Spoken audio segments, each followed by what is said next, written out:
All right, guys, fire away. Patrick, facing a defense with 13 turnovers, most in the league, and you guys been able to control the ball as well. But when you look at former Jacksonville, their defense, what stands out and impresses you the most about how they've been able to get those turnovers?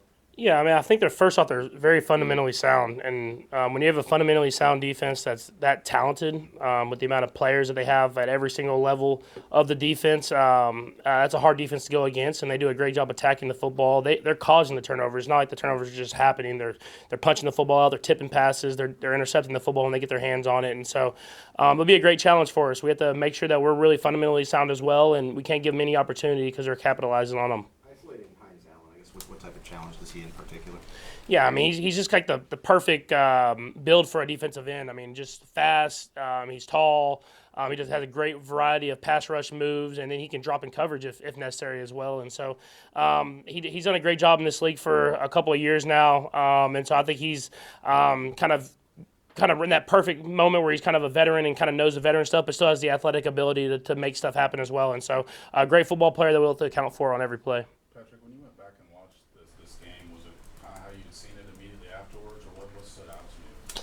Yeah, I think the execution, was the biggest thing. I mean, obviously the guys made plays and we were able to score a lot of points, but I'm always big on the execution and executing on the plays that are called and everybody being on the same page. And I think that was something that we did at a very high level this last game, and something that hopefully we can continue to do as the season goes on. There were a couple plays where it seemed like there was enough times where maybe you could have looked to run, but you still stayed in there for an extra long time. Was that something that stood out to you? Yeah, I think it just continues to build trust with the offensive line, and they're doing a great job of pass protecting. And so for me, just being able to trust it, sit in that pocket, maybe that extra tenth of a second, and give guys chances down the field, something I continue to even get better at now. But I think I did a better job of that this last week for sure. Hey, Patrick, tight window throws, you've been trying to give guys chances. You said, going back to the one for Juju last week, what goes into a play like that to make where it's a real thing?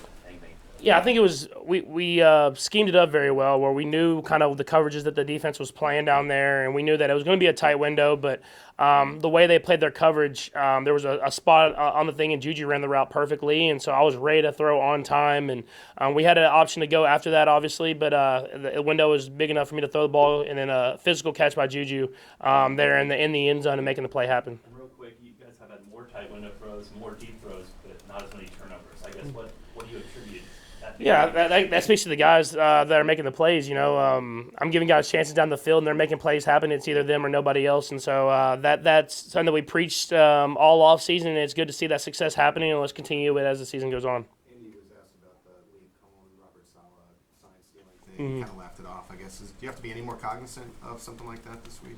I honestly don't really understand. I mean, we switch signals like every single week, so I guess maybe I have no idea, honestly. So it's something that I don't necessarily understand, but we'll make sure to switch our signals, I guess. Time you spend on that every week to learn new things. Is that a big part of the week? I mean, for us, we just we scout the defense, and we try to learn what we can from them, and as far as our coverages and stuff like that. And then for us, we like I said, we switch signals every single week, knowing that the game is on TV and teams watch that, and so we try to make sure that we're interchanging that stuff so they can't get a beat on what we're trying to do. I know you love watching film, and in particular, just guys across the league. Did you this week spend a little more extra time just watching what Travis Hunter has at least attempted to do these first 4 weeks playing offense and defense? I haven't watched a ton. I mean, obviously I've watched his defensive snaps now, but I know he was a super talented player in college, and it was fun to watch him at Colorado make plays happen. And coming out in the draft process, I always watch those receivers, and so he's special when he gets the football in his hand and being able to make guys break tackles and make guys miss. And then seeing him play defense now, I mean, he's done a great job of obviously with his defense, done a great job in this scheme of playing man and zone, and being around the football as well. And so a special football player, and someone that we'll have to account for when he's out there on the field. When you guys went back and looked at Rashard Smith getting a little more each week, what did you think this week with the role he had and how he did? Yeah, I think he's done a great job. You know, it's just like any other rookie in this offense. You kind of give him more and more each and every week, and he's done a good job of taking it in and going out there and executing at a high level. And so we'll continue to do that. It helps that he played receiver a lot, so he can run routes, and he also played running back, so he can run between the tackles. And those are special football players to have because it keeps the defenses guessing, and that's what you want to do. You want them on their heels, and then be able to attack them in a variety of different ways. Patrick, the way you guys were for almost 8 drives there, putting yourself in a position to score, how do you guys kind of keep that edge about you and carry it into this week? Yeah, I think there's still a lot to learn from. I mean, early in the first half there were some of those drives that stalled out, kind of like we had been doing earlier in the season. So trying to find ways to execute, especially earlier in football games, to build leads. I mean, like I've always said, when you build a lead with Spags calling the defense, it really unleashes him to really go out there. And so we'll continue to work at the little things fundamentally and try to all be on the same page so that we can execute it at a higher level early and then keep that momentum through the rest of the game. Sorry? Patrick, I know you're focused on what you're doing and everything, but I'm just curious, the fans are keeping an eye on the Chargers as that game's happen and everything. And I know it's early in the season, but do you, if you're looking at your phone, listening to your music, you see the updates, are you aware of what's going on in the division and around the league before you play, when you play those later windows? Yeah, but like you said, it's early in the season, so we know we still have a lot coming our way. But I mean, I'm obviously rooting against them. So like if I see like the Giants are winning, I'm happier than if they weren't winning. So it's I'm not necessarily like keeping up to date like all the time, but if it's on the TV or if I'm at Arrowhead and they show a highlight, I'll definitely look and see who's winning the game. Matt? Patrick, it looked like you were watching the game the other night with Tyreek from the Prayers Up tweet. But, have you talked to Tyreek, and what were your thoughts when you saw that? Yeah, I mean, I talked to him a little bit, but I think more than anything, just sending prayers his way because I mean, you never want to see that happen in football, and it's part of the game, but it's a terrible part of the game, and I know how he works, and so I'm excited to watch his comeback now. Cause I know he'll get to work and be back at it, but obviously praying for him and his family because I mean, you never want to see that on the football field.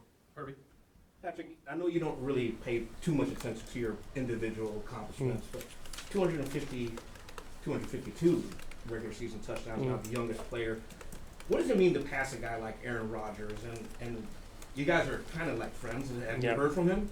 No, I have not heard from him. I mean, I think he's like he was just in Dublin or something like that. So I don't know if he wants to reach out from there. But no, he's I mean, to pass him, and as far as right now, I mean, it's really cool. But I got a long ways to go, and the amount of touchdowns he's thrown, and that was someone I watched growing up. And so I'll continue to just get better and better, and try to score as many points as possible, and more than anything, win as many football games as possible. And I think at the end of my career, I'll be happy with where I'm at. Steve? Patrick, Xavier brought it seemed to bring a spark to the offense this past week. You obviously know what you can do. Did he exceed your expectations at all from coming out with that injury?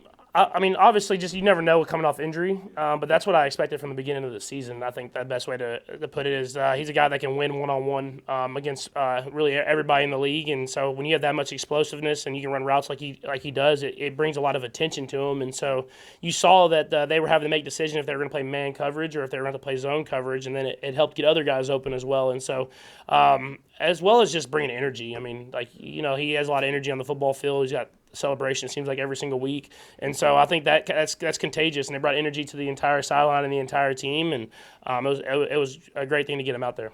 Last one, Sam.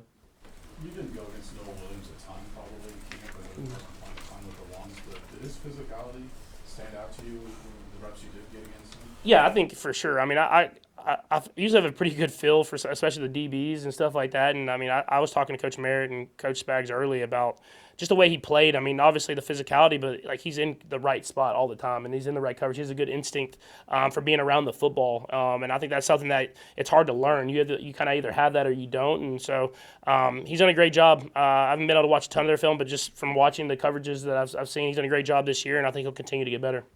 Thanks, Patrick.